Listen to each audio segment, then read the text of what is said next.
Welcome to another coding problem breakdown.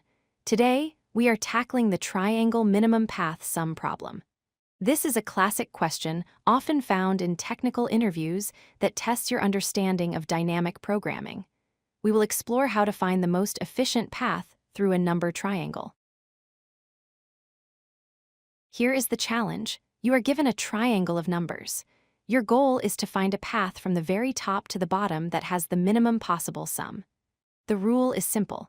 From your current number, you can only move to adjacent numbers on the row directly below. For example, if you are at index I, you can move to index I or I plus 1 on the next row. Let's visualize this. Suppose we start at the top with 2. We move down to 3, then to 5, and finally to 1.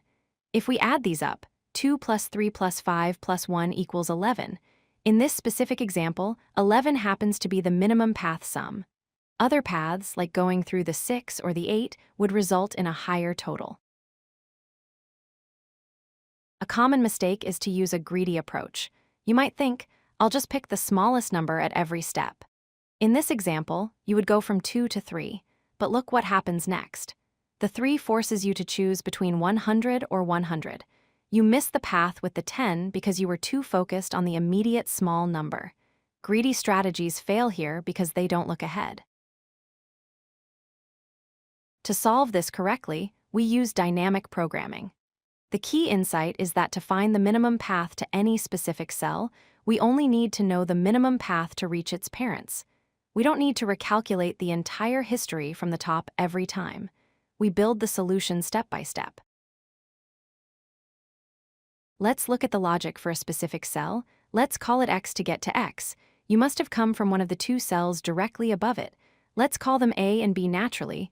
You would want to come from whichever parent offers the smaller path sum. So, the value at X becomes its original value plus the minimum of A and B. Let's simulate this on a real triangle. We start from the second row. Look at the 3. Its only parent is 2, so 3 plus 2 becomes 5. Look at the 4. Its only parent is also 2, so 4 plus 2 becomes 6. We have now updated the second row with the cumulative minimum path sums to reach those points. Now we move to the next row. Let's focus on the middle number, 5. The parents above it have accumulated sums of 5 and 6. The minimum of 5 and 6 is 5, so we add 5 to our current value. 5 plus 5 equals 10. We repeat this process for every number in the row and continue until we reach the bottom. Here is how we implement this in code. We iterate through the triangle starting from the second row. For each number, we check if it is on the edge or in the middle. If it is in the middle, we add the minimum of the two numbers directly above it. Finally, the answer is simply the smallest number found in the very last row. This solution is very efficient. The time complexity is O of n squared because we visit each number in the triangle exactly once.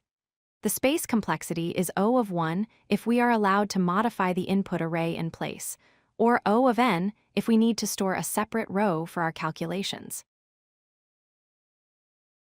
To wrap up, remember that greedy choices can lead to bad outcomes in pathfinding problems.